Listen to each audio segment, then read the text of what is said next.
देते, दुख दोनों देते हैं, पर दोनों का मामला विपरीत है। ठीक है। उपजहि एक संग जग माही। अच्छा, ये कहते हैं कि जैसे संत और असंत दोनों एक ही संसार में उत्पन्न होते हैं, लेकिन दोनों के गुण अपने अपने अलग अलग है। जैसे कि एक होती है जोंक। जोंक एक कीड़ा होता है, वो कहीं पर भी अगर शरीर में लग गया तो वहां का खून चूस लेता है। गाय के थनों पे बहुत लगता है, उसका गायों का खून चूसता है। उसी प्रकार मनुष्य को भी लग सकता है ना, जिसको भी लगेगा उसका खून चूसेगा। और जलज, दूसरी बात, जल में उत्पन्न होने वाला जो है कमल, कमल को भी जलज कहा जाता है। कमल को जल में उत्पन्न, पंकज, जलज ऐसे कहा जाता है, नीरज ये भी कहा जाता है। तो जो कमल है और जो के दोनों जल से उत्पन्न होते हैं, लेकिन कमल उसका गुण कैसा सुंदर है, तो देख करके उसका रंग आदि भी सबको मोहित करने वाला है, सबको सुख देने वाला है। उसकी सुगंध से भी सबको शांति मिलती है, अच्छा लगता है, और उसका स्पर्श भी अच्छा लगता है। उसको हम लेकर भगवान को चढ़ाएंगे, उसको हमको स्पर्श करना अच्छा लगता है। लेकिन जो अगर वो छू गई, तो खून चूस लेगी। समझ गए? तो दोनों है जल से उत्पन्न, लेकिन अपना अपना गुण है, ये वाली बात है। तो कहते हैं गुण दोनों के अलग अलग है। सुधा सुरा सम साधु असाधु। जैसे सुरा यानी सुधा मतलब अमृत, और सुरा मतलब शराब, दोनों ही समुद्र मंथन के समय प्रकट हुए। तो दोनों की उत्पत्ति स्थान तो एक ही है, लेकिन अमृत जीवन प्रदान करने वाला है और शराब जीवन लेने वाली है। वो धीरे धीरे अंदर से सब क्षय करके जीवन को बर्बाद करने वाली है। जो अमृत है उसको हमारे अंदर सतोगुणी वृत्ति देगा, शांति सतोगुण देगा। लेकिन जो शराबी है वो क्या होगा, पूरा तमोगुणी बना देगी व्यक्ति को। उसको अपनी सूध बूझ नहीं रहेगी, क्या करना क्या नहीं, कोई होश ही नहीं रहेगा, बिल्कुल बेहोश कर देती है। तो क्या है, उसी प्रकार से जो साधु जन है, उनकी वाणी, उनका व्यवहार, उनका आचरण शांति देता है, अमृत के समान मधुर होता है, अमृत के समान मंगलमय होता है, मोद और मंगल देने वाला होता है। लेकिन जो असाधु है वो शराब के समान क्या होता है, मंगल को काटने वाले होते हैं, उससे कभी भी मंगल नहीं हो सकता। जनक एक जग जल दिया, दोनों का जनक एक है, लेकिन गुण अलग अलग है। उसी प्रकार से कहते हैं भल अनभल निज निज करतूती। इसलिए जो एक ही पिता के दो पुत्र दोनों अलग अलग स्वभाव के देखने में आते हैं कि नहीं, तो कहते हैं कि एक उनकी भले ही उत्पत्ति स्थान एक है, लेकिन अपना अपना कर्म अपने अपने साथ है। एक बार की बात है, हमसे किसी ने कहा ये बात कि जो शराबी होते हैं उनके बच्चे प्रायः बड़े होने पर शराब पीने की उनको भी आदत लग जाती है, ये बात कही। तो एक बिटिया थी, उसने हमको इस बात का तर्क दिया, और लकीली ऐसा मतलब बात थी कि उसके पिताजी भी शराबी थे। तो हमने मतलब समझाया उनके परिवार में कि भाई देखो तुम लोग ध्यान रखना, ऐसा नहीं होने चाहिए। तो बिटिया बोलती है कि दीदी ये बताइए कि सिर्फ लड़कों को ही हेरिडिटी आती है क्या, लड़कियों को क्यों नहीं आती है कि नहीं? कितनी बड़ी बात है, बहुत बढ़िया तुम्हारा तर्क है, मान गए इस बात को। और इसलिए अपनी अपनी करनी है, अपनी अपनी करतूत है, अपने आप में अगर होश रखे तो बिल्कुल कुछ भी गड़बड़ नहीं होगा। तो अपने अपने, जैसे प्रहलाद जी है, उनके पिता हिरण्यकश्यप, तो क्या नहीं करते थे बताइए, क्या नहीं, कौन सा ऐब नहीं होगा जो उनमें नहीं करते थे, सभी कुछ था। लेकिन प्रहलाद जी भगवान के भक्त थे। अच्छा, प्रहलाद जी का कहो पिता के उन्होंने लिया, तो प्रहलाद जी का पुत्र विरोचन वो अपनी इसमें चला, वो अपने से राक्षसी वृत्ति में आ गए। और विरोचन के पुत्र फिर जो महाराजा बलि, उनका नाम से बलिदान प्रसिद्ध है। तो हम कैसे कह सकते कि हेरिडिटी ही सब कुछ होती है? तो इसीलिए कई बार ये होता है कि व्यक्ति, कुछ चीजें होती है, शरीर की बनावट है, कभी कभी होता है, तो कुछ होता है हम मानते हैं, लेकिन ऐसा नहीं है कि हम उनसे जीत नहीं सकते। ये बात ध्यान रखो, हमको सावधान रहना होगा। तो सावधान रहेंगे तो सब कुछ हो सकता है, सब कुछ संभव है। ठीक है। सुधा सुधा कर सुरसरि साधु, गरल अनल कलिमल सरि व्याधु। जो संत हैं वो सुधा के समान है, ठीक है, चंद्रमा के समान है, और सुरसरी साधु गंगा जी साधु और वह विष, अग्नि, और जो है क्या कहते असाधु लोग हैं वो गरल, अनल और कलिमल सरी के समान है। कलिमल सरी का मतलब होता है कर्मनाशा नदी। ये कर्मनाशा नदी ऐसी नदी जैसे गंगा जी है, गंगा जी में जो स्पर्श करेगा, गंगा जी में जो स्नान करेगा उसके पाप कट जाएंगे, और जो कर्मनाशा नदी में स्नान करेगा उसमें पैर भी रख लेगा तो उसके पुण्य नष्ट हो जाते हैं। इसलिए कर्मनाशा नदी में स्नान करने का निषेध है, वहां पैर भी नहीं रखते, वो सब पुण्यों को खा जाती है। इतनी बड़ी विचित्र बात है। तो क्या दोनों विपरीत है, ठीक है ना। और जैसे यहाँ पे देखो कैसे तुलना रखा है, सुधा का उल्टा गरल, सुधा का उल्टा विष, और सुधाकर का उल्टा, सुधाकर मतलब अमृत बरसाने वाला चंद्रमा, और उसके विपरीत अनल अग्नि। अग्नि क्या है, हमेशा उष्णता देने वाली, ताप देने वाली, जलाने वाली। उसी प्रकार से जो सुरसरी गंगा जी है वो पापों को नाश करने वाली है, और कर्मनाशा नदी पुण्यों को नाश करने वाली है। उसी प्रकार से साधु और असाधु समझ लीजिए, जैसे ये सब विपरीत है वैसे साधु और असाधु भी विपरीत है। गुण अवगुण जानत सब कोई, जो जही भावनिक तहि सोई। कहते संसार में सबको समझता है कि ये गुण है, ये अवगुण है। हर व्यक्ति को मालूम है कि सत्य बोलना चाहिए, झूठ नहीं बोलना चाहिए, चोरी नहीं करना चाहिए, दूसरे को कष्ट नहीं पहुंचाना चाहिए, सबको पता है। लेकिन फिर भी हर व्यक्ति अपनी अपनी प्रवृत्ति के अनुसार उस चीज को ग्रहण करता है। बातें बड़ी बड़ी, शराबी आदमी होगा वो भी ये जानता है कि शराब नहीं पीना चाहिए, अपने बच्चे को वो भी सिखाएगा कि शराब नहीं पीना चाहिए। अगर बच्चे को देख लिया तो मारेगा, लेकिन खुद अपने दोष से इतना उसके ऊपर दोष हावी है कि वो कुछ नहीं कर पाता। ठीक है, ये बात हो रही है। तो भलो भलाई पहलही लहै नीचाई नीच, सुधा सराही अमरता गरल सराही अमीचू। कहते हैं कि जो व्यक्ति जैसा है, जो उसका गुण है, उसमें उसी वही उस क्वालिटी उसकी प्रशंसनीय है। जैसे कि गुड़ हमने खाया, गुड़ मीठा ना हो तो बेकार है, और मिर्चा तीखा ना हो तो बेकार है ना। मिर्ची जब हम खरीदने जाते मार्केट में तो तीखी मिर्ची होना चाहिए, ये देखते हैं। अगर तीखी मिर्ची नहीं हो तो नहीं लेते, है ना। और गुड़ मीठा होना चाहिए, शक्कर मीठी होना चाहिए। अगर पता चले कि मिश्री के अंदर में नमक का टेस्ट आ रहा है तो हम लेंगे, नहीं लेंगे। तो हर व्यक्ति की अपनी अपनी जो चीज उसकी क्वालिटी है उसी में उसकी प्रशंसा है।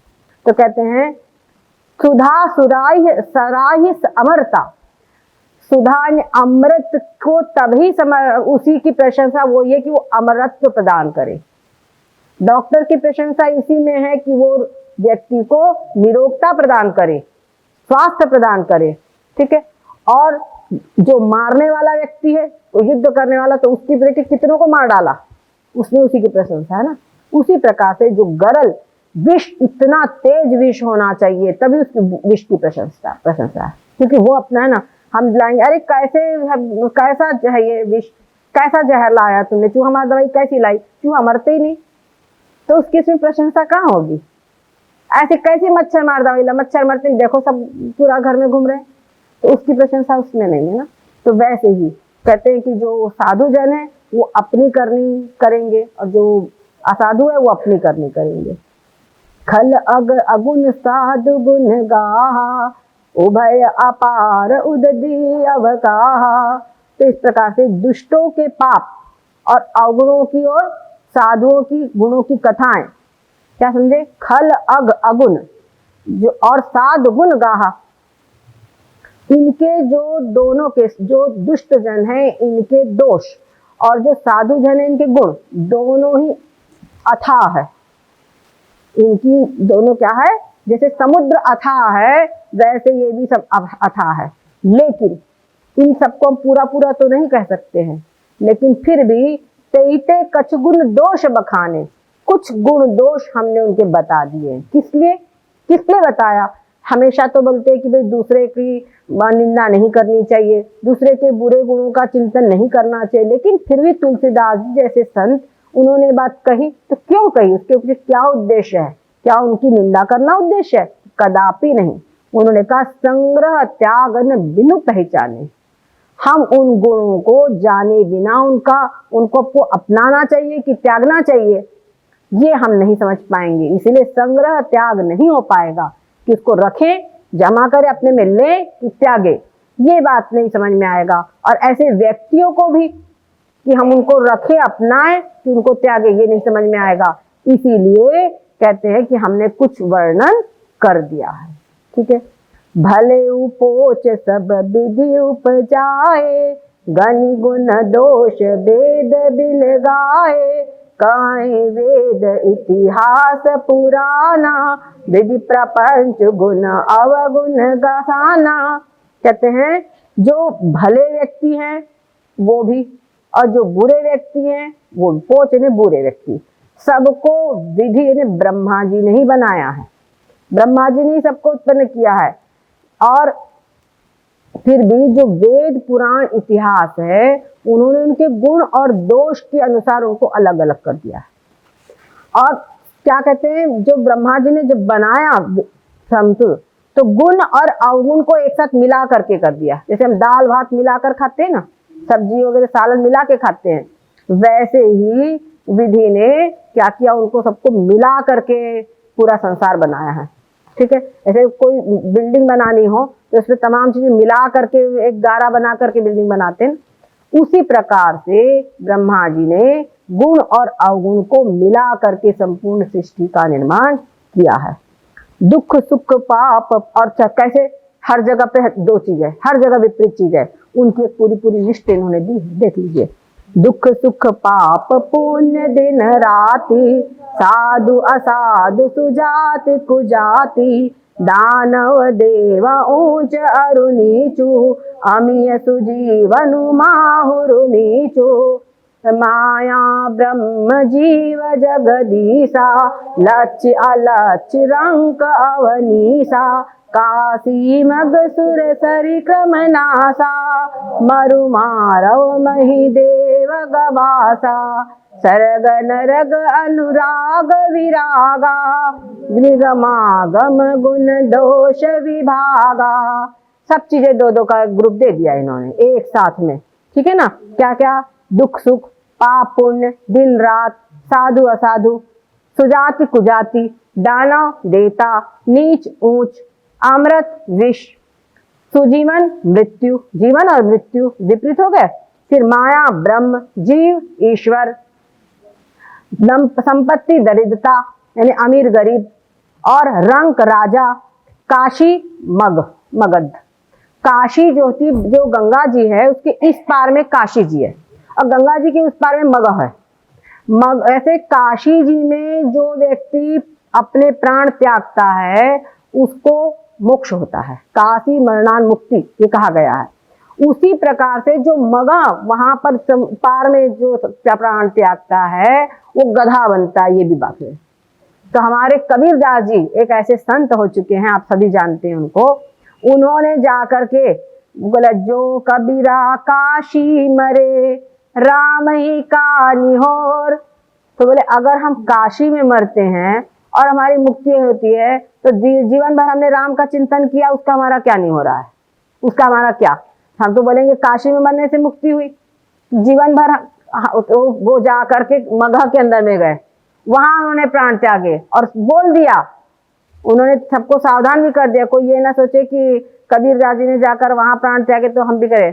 तो कहते हैं कबीरा जान मरे जिन कोई, कबीर जी वहां जाके प्राण त्यागे हैं, ऐसा सोच करके कोई और ऐसा ना करे, क्योंकि मगा मरे तो गधा हुई।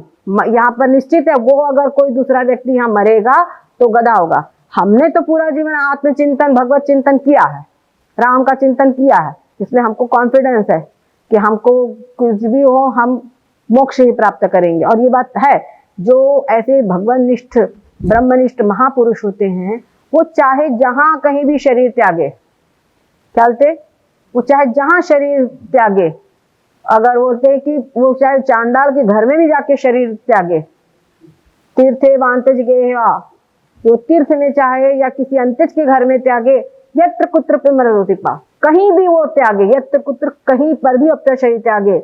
न योगी, वो जो योगी है वो फिर से संसार नहीं देखता, वो ब्रह्म में लीन हो जाता है। ये उसकी महिमा है। तो इसीलिए उन्होंने कहा कि जो कबीरा काशी मरे राम ही का नहीं हो रहा। अगर हम काशी में मरते हैं तो काशी से हमारी मुक्ति मिलती, तो राम का क्या नहीं हो रहा? फिर जो हमने भगवत चिंतन हमेशा किया उसका क्या मतलब है? उसका क्या वो निकला? उसका क्या एहसान हुआ हमारे ऊपर? तो यहाँ वो जाकर वहां त्यागिए। तो महापुरुषों की मस्ती है विचित्र ही। और कबीरदास जी के जीवन के विषय में शायद आप लोगों को पता हो, कबीरदास जी का जब शरीर समाप्त हुआ तो वो एक जुलाहा के घर में उनका पालन पोषण हुआ था। तो जो हिंदू लोग थे वो अपनी विधि से उनका अंतिम संस्कार करना चाहते थे, और जो मुस्लिम थे वो अपनी विधि से अंतिम संस्कार करना चाहते थे। दोनों के अंदर में झगड़ा हो गया, होने लगा। तो क्या करे, कुछ समझदार लोग आए बीच में, बोले अरे भाई आप लोग लड़िए मत, बस अब एक ही उपाय देखा, कोई उपाय नहीं सुझ रहा, तो ऐसा करे इनका जो शरीर है उसको बीच में से आधा आधा आप लोग कर लीजिए, बस एक उपाय, लेकिन आज इस शरीर को रख दो, कल ये सवेरे किया जाएगा। बस वो रख दिया गया उड़ा करके। सवेरे उनका शरीर सामने किया गया तो उनके शरीर के बदले सब पूरे फूल हो गए थे, और बस उन फूलों को आधा आधा दोनों पक्ष में बांट दिया। बढ़िया। तो ये बहुत कम लोगों को मालूम है, तो सोचे आज बता दी। मीरा की सुंदर गति सबको मालूम है, लेकिन ये कबीर जी की जो स्थिति है ये बहुत कम लोगों को मालूम है। ये हमने अपने गुरुदेव के मुख से सबसे पहले सुनी थी, और फिर तो बाद में पढ़ा भी, लेकिन सबसे पहले अपने गुरुदेव के मुख से सुना था बात। तो बड़ी विचित्र बात है, जो संत महापुरुष होते हैं कह नहीं सकते कहाँ क्या उनकी। तो वो मगहर के अंदर में उन्होंने अपना जाकर शरीर त्यागा था। ठीक है। उसके बाद में गंगा, वो क्या है अभी बताया, पुण्य का पाप नाश करने वाली, और कर्मनाशा पुण्य नाश करने वाली। ठीक है। मारवाड़ वो क्या है, रेगिस्तान है, और मालवा वो पर्वतों का प्रदेश है। ब्राह्मण कसाई, स्वर्ग नरक, अनुराग वैराग्य। ठीक, ये सभी पदार्थ ब्रह्मा की सृष्टि में और सब विपरीत है। सुख दुख राग द्वेष है ना, सब विपरीत है। वेद शास्त्रों ने इनके गुण दोषों को विभाग कर दिया है सबको, पर क्या कहते हैं ये सब है संसार में। लेकिन जड़ चेतन गुण दोषमय विश्व की न करतार, संत हंस गुण गाई पय परिहरि बारी विकार। कहते जड़ चेतन गुण दोष में, जड़ और चेतन भी मिले हुए हैं। ये शरीर में देख लो, जड़ और चेतन दोनों मिला हुआ है ना। और गुण दोष, ऐसा कोई व्यक्ति नहीं मिलेगा जिसमें कोई गुण नहीं, जिसमें कोई दोष नहीं है। सबको में कहीं सब कुछ मिलेगा ही, पक्की बात है। ठीक है। तो कहते हैं विश्व की न करतार, करतार ने ब्रह्मा जी ने इसी प्रकार की सृष्टि की है।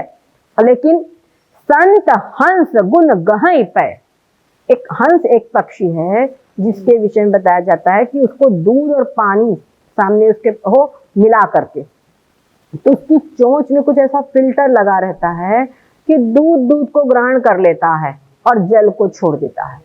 तो कहते हैं उसी प्रकार से जो संत है वो हंस समान होते हैं, वो हंस होते हैं। हंस परम हंस संतों की कैटेगरी भी है। ये जो डिग्री संतों की, हंस संत है, परम हंस सन्यासी बोलते हैं ना, वो क्यों कहते हैं वो भी समझ लो। तो संत जो है वो हंस है, हंस के समान। वो क्या कहते हैं, गुण को, संसार से गुणों को ग्रहण कर लेते हैं और जो अवगुण है उनको छोड़ देते हैं।